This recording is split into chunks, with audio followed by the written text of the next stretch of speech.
Welcome back to our channel. Today, we're diving into the wonderful world of driftwood crafts and art. Driftwood is not only beautiful but also incredibly versatile. Let's explore how to transform these natural treasures into stunning pieces of art. Section 1. What is driftwood? First, let's talk about what driftwood is. Driftwood is wood that has been washed ashore by the action of waves or rivers. Each piece is unique, shaped by nature, and full of character. It's perfect for crafting. Section 2. Materials needed. Here are the materials you'll need for our projects today. Driftwood pieces, sandpaper, paint or wood stain, glue. Wood glue or hot glue. Optional, twine, beads, or other decorative items. Section 3. Project ideas. Now, let's get into some creative project ideas. Here are 3 fun ways to use driftwood in your crafts. 1. Driftwood wall art. First up, we have driftwood wall art. Arrange different pieces on a canvas or board to create a stunning display. You can leave it natural or paint it for a pop of color. 2. Driftwood candle holders. Next, let's make driftwood candle holders. Take a sturdy piece of driftwood, drill a hole for a tea light candle, and voila! You've got a rustic centerpiece. 3. Driftwood mobile. Show the assembly of a driftwood mobile. Finally, we can create a driftwood mobile. Use varying lengths of driftwood and string them together with twine. Add shells or beads for extra flair. Section 4. Tips for working with driftwood. Here are some tips for working with driftwood.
clean your driftwood to remove sand and debris. Use sandpaper to smooth any rough edges. Don't be afraid to mix and match sizes and shapes for a more organic look. Section 5. Showcase your work. Now that you have some ideas, it's your turn.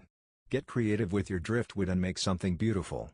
We'd love to see your creations. If you enjoyed this video, please give it a thumbs up and subscribe for more creative DIY ideas.